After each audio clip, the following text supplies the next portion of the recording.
morning, students. I'm Chaitanya, Assistant Professor in Mathematics, Department of Mathematics, Institute of Aeronautical Engineering, located at Dundigal, Hyderabad. Today, as a part of third module, I'd like to continue my lecture on NEYMAN Pearson Lemma, which is a very important part in decision making. So now my interest of topic is NEYMAN Pearson Lemma, and let us look into the details. So first of all, let us question ourselves that what is NEYMAN Pearson Lemma, and in a simple way, what is the purpose of NEYMAN Pearson Lemma? The NEYMAN Pearson Lemma is a way to find out the hypothesis test you are using, the one with the greatest statistical power. That means before understanding the meaning of NEYMAN or the purpose of NEYMAN Pearson Lemma, we have to understand some basic concepts. Let me start with the basics of hypothesis testing. See, hypothesis, first of all, I'd like to start with the concept hypothesis or the definition of hypothesis. Hypothesis is nothing but any mathematical or statistical statement,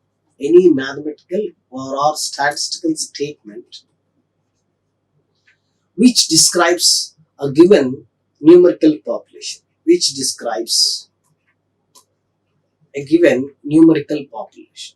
For example, let me write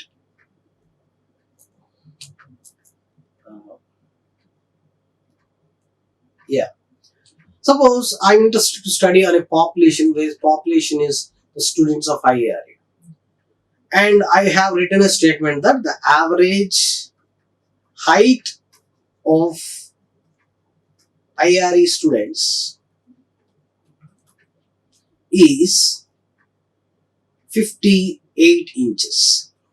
Suppose this is a statement I have written. That means I'm trying to describe the entire population of IARE basing on the parameter height. Then the statement can also be expressed in terms of symbols of mathematics or statistics in this way. Mu is equal to 68 inches, where mu denotes the mean height of the students. Okay. This statement is called hypothesis. So hypothesis is nothing but a statement which describes the given population basing on a parameter, like it may be mean height or median height or mode height. So by using that parameter, basing on that parameter, we'll try to describe the population. So that kind of statements are called hypothesis. Generally, there are two kinds of hypothesis. Number one, null hypothesis. Null hypothesis means which states that which estimates a given population parameter with a number like mu is equal to 58 inches. That means we will estimate the entire college height, the IARE students' height, based on a sample. We will make a statement saying that mu will be in and around 58 inches. Now, the statement which contradicts with for the first statement, that means there are three ways of contradicting. One way is mu not equal to 58, and another way is mu greater than 58, and another way is mu less than 58. So we have two kinds of statements or hypotheses. Namely, one statement tells that our estimation over the population parameter in a precise number, and the contradictory statement which opposes the first statement might be in three ways. One is exactly contradictory, that means completely contradicting, that is not equal to, or contradicting partially, that is greater than or less than. Here, this statement H0 is called null hypothesis. Null hypothesis, because it is telling that there is no difference between our sample observed value and the entire college heights, entire population. So that is what null means, no difference. So there is no difference between original mu and our estimation. That is what H0. And the second statement H1 is called alternate hypothesis. Alternate hypothesis means which opposes with H0. If it completely contradicts, we'll write not equal. That means the height of the IARE will not be 58. Another way, the height of the students of IARE will be more than 58. That is also an alternate hypothesis. The height of the IAREans will be less than 50. That is also an alternate. So there are three different ways of writing alternate hypothesis. This is called two-tailed hypothesis. This is called right-tailed, and this is called left-tailed. Okay, so the fundamentals of testing of hypothesis starts with the term hypothesis. What is hypothesis? Hypothesis is nothing but a statement which describes the population based on a parameter. Parameter can be mean, median, mode, or variance, or whatever. And the statement which contradicts with the original statement is called the alternate hypothesis. So null hypothesis, alternate hypothesis. There are three different ways of contradiction, that is right tail, left tail, and two tail. Now, what is testing of hypothesis? Simply, suppose we have written a statement that the height of the students is 58.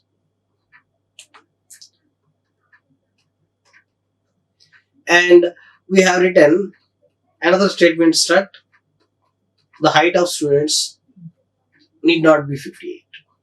Now, we want to know whether, we want to cross check whether this statement is correct or this statement is correct.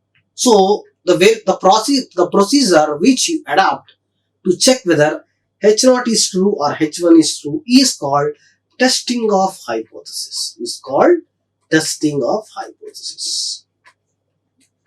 Okay, so hypothesis is a statement. Testing means the procedure which you are adapting to check whether H0 is true, H1 is true. That is called testing of hypothesis. Okay. Now, the thing is, now we are going to see some more things related to testing of hypothesis. The probability that H0 is true is generally fixed as 1 minus alpha. The probability that the statement H0 is true can be pre-assumed, say 95% confidence. This is called level of confidence. Level of confidence. That means this probability, suppose 95% I have written. 95% tells that the probability that the height of IARE, mean height of IARE is 58 inches. The probability that this statement will be true is 95%. I am telling that, sir, I have conducted a sample survey and basing on that, I am suggesting the statement that the entire college average height will be 58 inches. Okay, what is your confidence? My higher authorities asked. Then I am telling that my confidence level is 95%. That the college height will be in and around 58. So that is what called level of confidence is nothing but the percentage of confidence or the probability that H0 is true. And at the same time, you automatically come to know that the probability that H1 is true or H0 is false is alpha, automatically. Because if 95% you are telling confidence means you have a doubt of 5%. That is called probability that H1 is true. Okay. So, the level of confidence 1 minus alpha, and this alpha is called level of significance. Level of significance. Okay. So here, now let us look into some more things which plays an important role in testing of hypothesis. So before going to that, what is the NEYMAN Pearson lemma? First, let us look. See, I'd like to present 4 things here. Suppose H0 is true. H0, that means the statement which made by me that the average height of the students is 68 inches or 58 inches. I have taken the heights of 100 students but there are thousands or 5,000 students in our college. Okay, but I have measured the heights of 100 students. Basing on that, I prepared this statement. Luckily, my statement about the college is true, let us assume. And the statement I have passed to the higher authorities as accepted, because my calculations are correct, and it is accepted. Then there is no ambiguity. They have accepted my hypothesis. Suppose even though I have done correct calculation, I represented that the average height of the IARE is 58 inches, but my higher officials didn't accept it in their own calculation, in their cross verification process, that is testing of hypothesis. In their testing of hypothesis, they may be miscalculated, and they rejected H0. Okay, that means it's an error. Okay, the thing is, if H0 is true and it is accepted, there is no error. But if H0 is true but it is not accepted, then that is called an error. That is called type 1 error, and that is denoted by the probability. The probability of committing type 1 error is alpha. The same way, suppose H0 is false, and even though H0 is false, my super officials accepted it. My statement is false.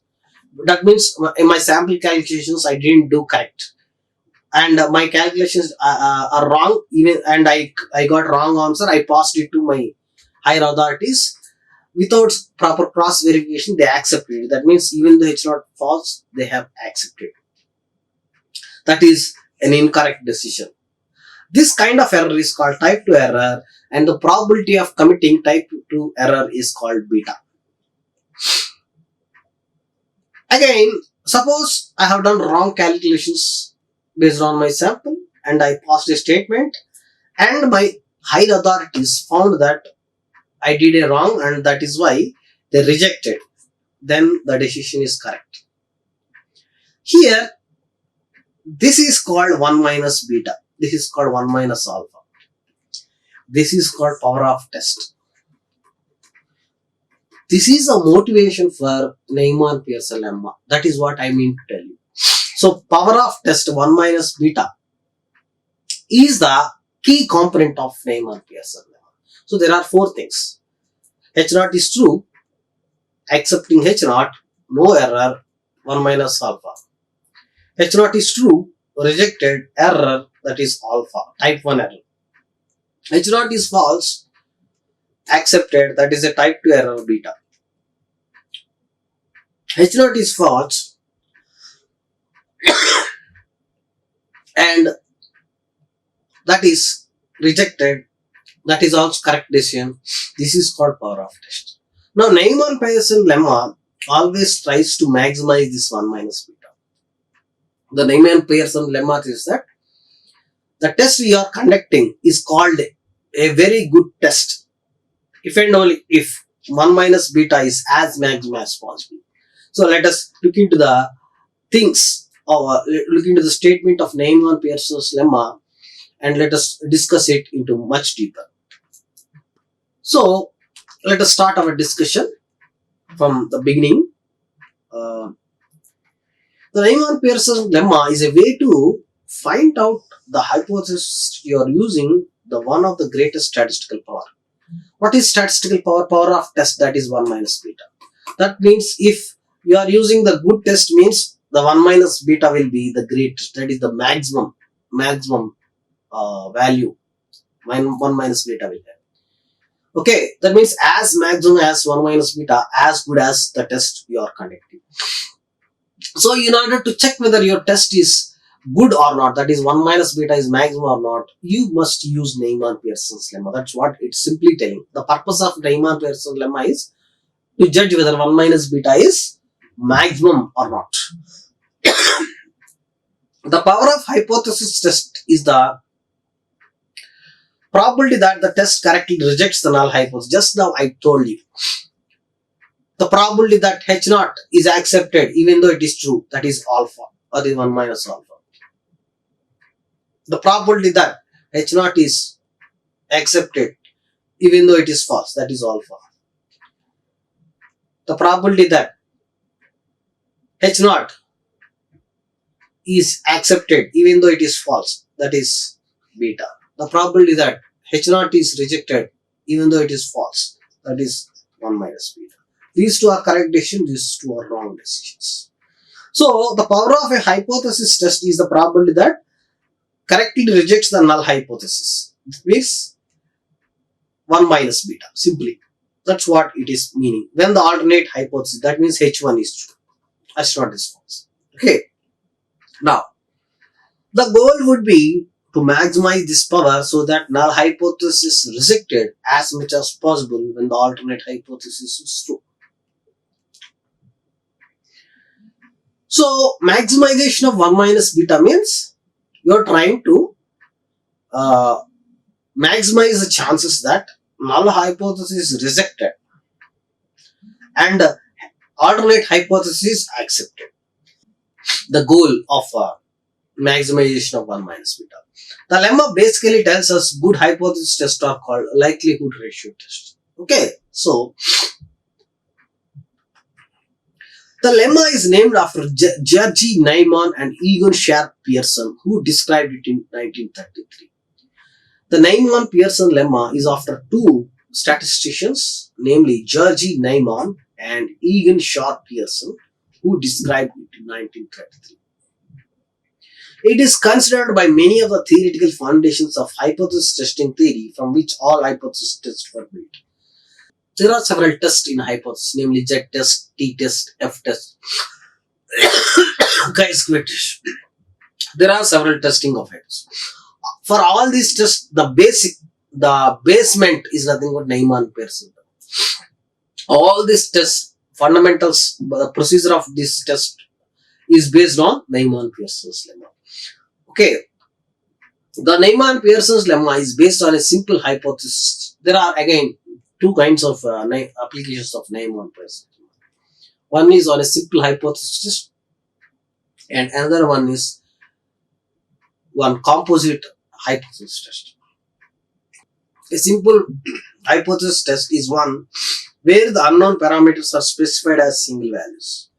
That means here you could see that mu is equal to 0 degrees temperature, or mu is equal to 58 inches, or the average runs of India in the tournament will be 150 runs, or the average weight of the IARE will be some 55 kgs. So all these are nothing but single value, single number. You are trying to express mu as a single number. These are called simple hypothesis. Simple hypothesis. And if you apply NEYMAN Pearson's lemma, that test is called simple hypothesis test. Okay. Now, see here, mu is equal to 0, mu is equal to 1. Mu is equal to 0 versus mu is equal to 0 degrees temperature or 1 degree, which is true. You want to check. You want to check whether 0 degrees temperature is correct or 1 degree temperature is correct. This is a simple because you are expressing in both the statements, you are expressing mu as a single number. This is a simple hypothesis test. It is a simple hypothesis test. Okay. Basically, you are assuming that the parameters for the test can only be 0 or 1. Okay. Of course, you can assume it as a binomial, because binomial, there will be only two parameters, namely success and failure. 0 indicates the failure and 1 indicates success. That's what he's telling. Okay, so here you are expressing mu as a single number, and here also mu single number. That is a simple hypothesis. But here, if you look in this example, in contrast, the hypothesis sigma square greater than 7. It's not a single, it's a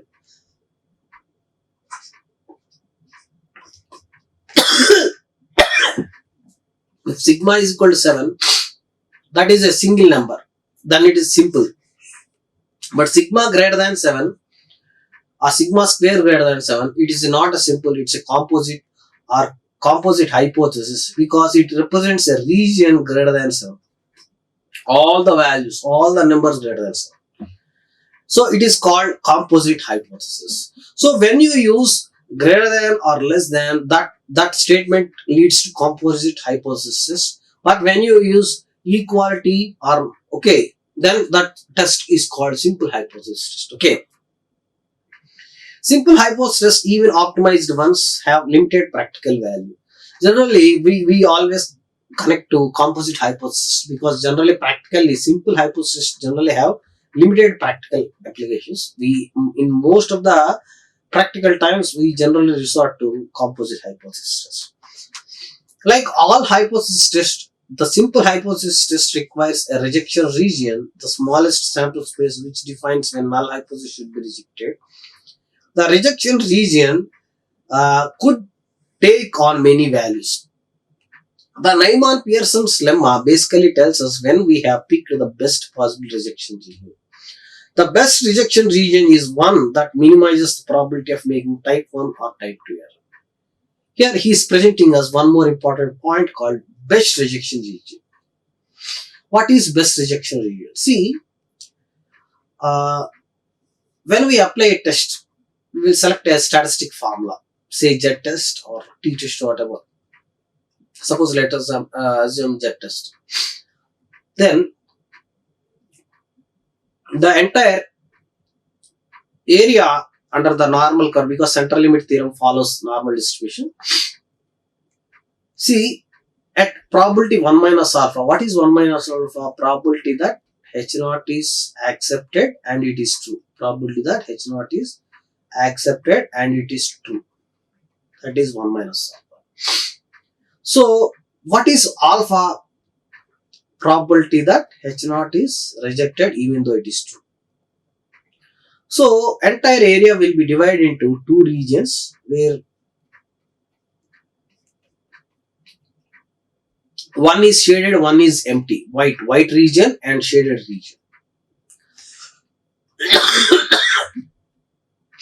This shaded region is called critical region.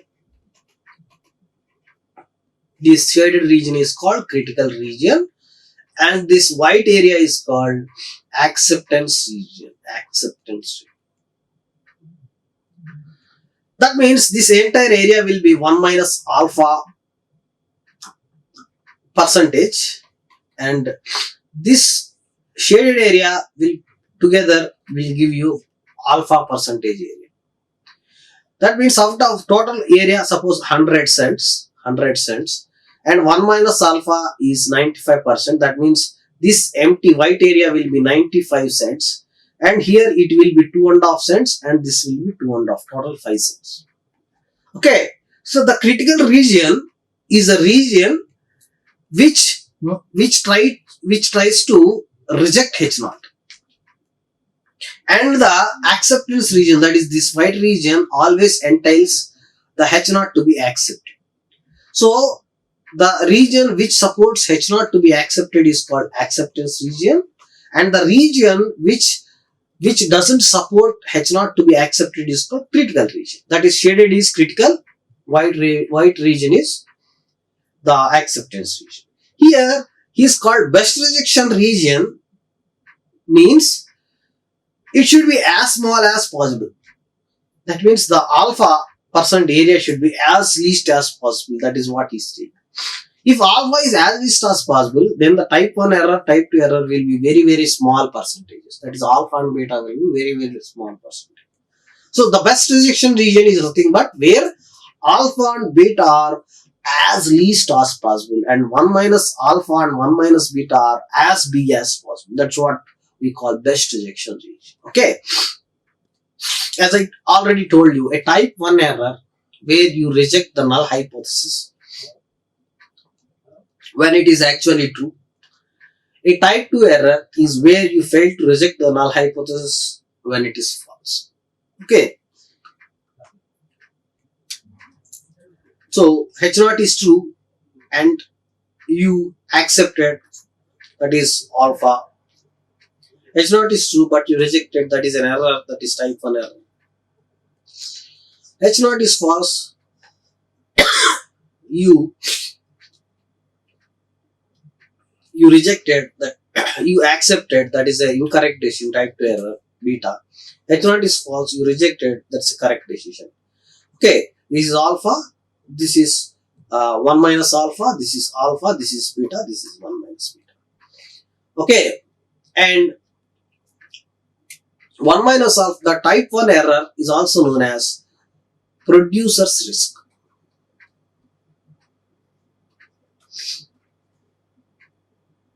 or rejecting a good lot.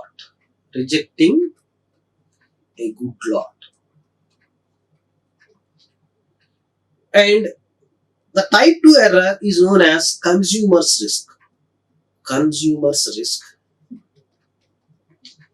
or accepting a bad lot. Bad lot. What do you mean by rejecting a good lot or accepting a bad lot, and what do you mean by producer risk? Here what you are doing, you are committing an error. How you are committing an error? Even though H0 is true, you are rejecting. Please, even though the box you are testing, suppose you are received a box and you have to check whether the bulbs or the bearings inside that box are up to the standards, the thickness, the radius are up to the standards, and you have to stamp whether it is the standards are good or not. Then you will push it to the selling point. So what you are doing, even though the bearings inside that box are very good, in a random or in a hurry, you measured the thickness as wrong and you stamped it, the box is not good. So even though the box is very good up to the standards, in your hurry, in your calculation mistakes, you stamped it is wrong and you sent it. So producer cannot sell. You have rejected a good lot. Good lot means you rejected a good box. He cannot sell it. That is what he called producer risk in terms of economics or business. Here type 2 error means, suppose you received a box of bearings and you measured, even though there are some bearings are not up to the standard thickness or standard radius, you with your miscalculations you have written that they are up to good standard and you processed it. That means you let it release into the market, and the persons who buy it will suffer because the bearings are not good, they won't fit to the requirements, so the consumers will be ultimate. That is why it is called consumer's risk or accepting a bad lot. Okay, so in this way you could interpret the type 1 error and type 2 error. Now see, now I'd like to give the statements of Neyman Pearson's lemma. Suppose we have a random sample x1, x2, xn from a probability distribution with a parameter theta. Suppose we have random sample x1, x2, xn from a probability distribution with a parameter theta. That means x1, x2, xn is a sample. Okay, is a sample taken from a population whose parameter is theta. Okay, and the C is the critical region of size alpha, and you made a statement H0 about theta. So theta is equal to K. The probability that H0 is accepted or rejected is alpha, and the region which supports this is called critical region, that is C. Okay, then according to Neyman Pearson's lemma, there exists a constant K such that the ratio of L theta naught by L theta alpha will be always less than or equal to K inside C, and the ratio of L theta naught by L theta alpha will be greater than or equal to K outside the region theta, or theta A. Actually this is not theta alpha, this is theta A, this is theta A. What is theta naught? Suppose when you write a statement H0 saying theta is equal to theta naught, and there will be a contradictory statement, simple hypothesis saying that theta is some other number theta A. Okay, so according to the Neyman Pearson's lemma, there exists a constant K such that L theta naught by L theta A will be less than or equal to K inside the region C, that is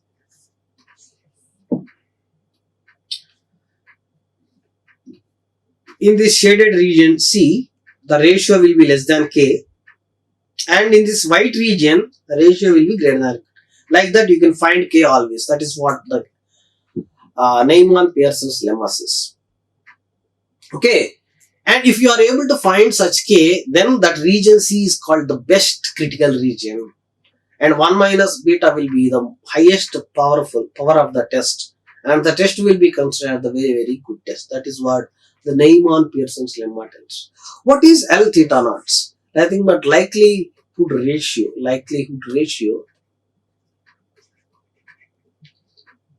with respect to theta is equal to theta naught, and L theta A means likelihood ratio with respect to theta is equal to theta A.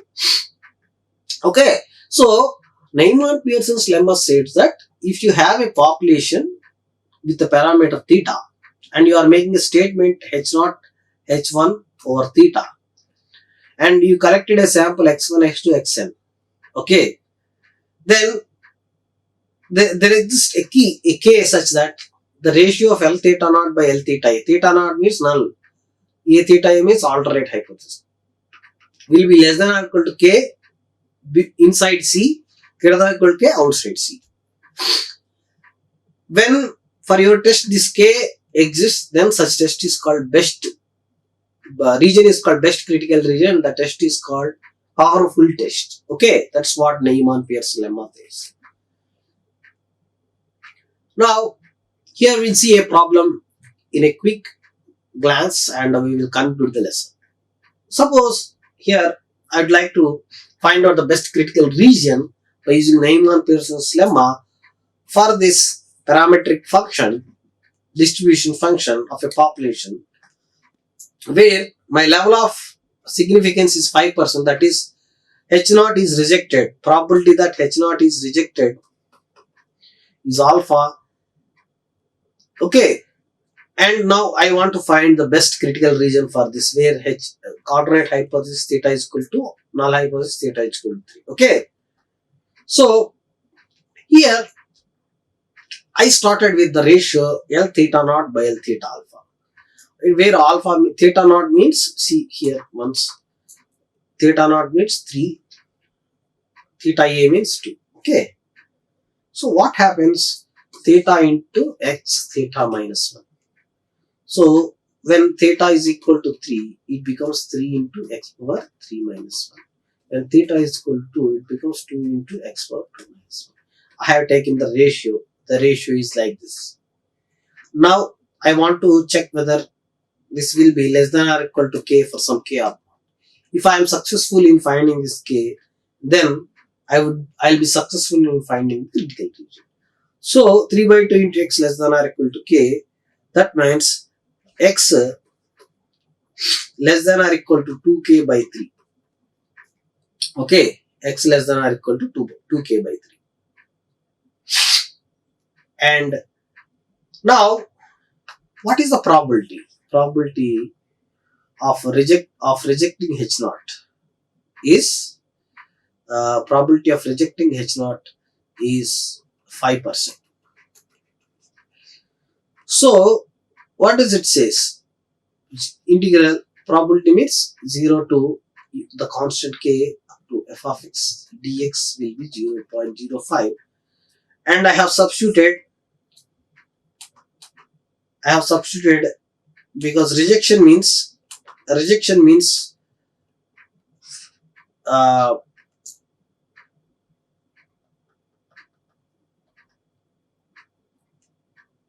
I'm taking rejection means I'm putting theta is equal to 3, that means theta into x power theta minus 1 dx 0 to k. Okay, 0 to k 3x square dx is equal to 0.05, and by integrating this, integral x square is x cubed by 3. Okay, and evaluating and calculating, you are arriving that this value, the k star or k value, k cube is equal to 0.05, actually k star, where k star is nothing but 2 by 3 into k. Okay, we name 2 by 3 into k as k star. Okay, because here we got 2k, this is called as k star, this is called as k star. Now we got k star cube is equal to 0.05 and k star is equal to 0.05 of cube root under cube root, that means 0.368. So k star is 0.368. But k star is nothing but 2 by 3 into k. That means 2 by 3 into k is equal to 0.368 and k is equal to 3 into 0.368 by 2. So in this way we could find k. That means we are successful in finding k. That means there exists a best critical region for the given function at given alpha, at given h0 and h1. That is why the region which allows this k as bound is the best critical region for the given function. Okay, so in that way we have concluded, that is the Neyman Pearson tells that the rejection region of most powerful test for using this under the assumed probability distribution is x less than 0.3. That means whatever the x value is less than, this is 0.368. That means this entire region is called best critical region. That is what the problem is. Okay, so with the help of this I'd like to conclude the lesson. So we have discussed on NEYMAN Pearson's lemma and its purpose, its meaning, its statement and its application, and the fundamentals of testing of hypothesis. With this I'd like to conclude the lesson, and the next class we will continue our discussion on third module. Thank you all. Thanks for your patience. Thank you. Like, share and subscribe. Hit the bell icon for more updates.